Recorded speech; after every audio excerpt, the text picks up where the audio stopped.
Hello guys, welcome back to my channel M Technical. आज हम लोग सीखने वाले हैं नाभी यूपीआई में रिचार्ज कैसे करते हैं। अगर आपने मेरे चैनल को सब्सक्राइब नहीं किया है तो जल्दी से सब्सक्राइब करें, क्योंकि हमारे चैनल में आने वाली वीडियो सबसे पहले आप तक पहुँचे। सिंपली हम लोग ओपन वाले ऑप्शन में क्लिक करेंगे। ओपन करने के बाद कुछ इस तरह का इंटरफेस दिखाई देगा। थोड़ा सा स्क्रॉल करने के बाद देख सकते हैं यहाँ पे मोबाइल रिचार्ज वाला सेक्शन दिखाई दे रहा है। सिंपली हमें मोबाइल रिचार्ज वाले सेक्शन में क्लिक करना है। क्लिक करने के बाद कुछ इस तरह का इंटरफेस दिखाई देगा।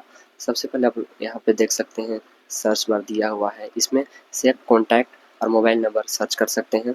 सिंपली मैं अपने मोबाइल में रिचार्ज करना चाहता हूँ तो अपना नंबर टाइप कर दूंगा। जैसे गाइस देख सकते हैं मैं अपना नंबर टाइप कर दिया हूँ।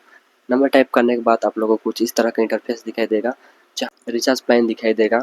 सबसे पहले हम लोग को स्क्रॉल करना पड़ेगा। स्क्रॉल करने के बाद देख सकते हैं क्या यहाँ पे रिचार्ज प्लान दिया हुआ है। आप जिस भी रिचार्ज प्लान में रिचार्ज करना चाहते हैं सिंपली उस पर क्लिक कर देना है। तो मैं 199 वाले रिचार्ज प्लान में 99 लिखा हुआ है, तो मैं सिंपली यहाँ पे 199 वाले ऑप्शन में क्लिक करूँगा।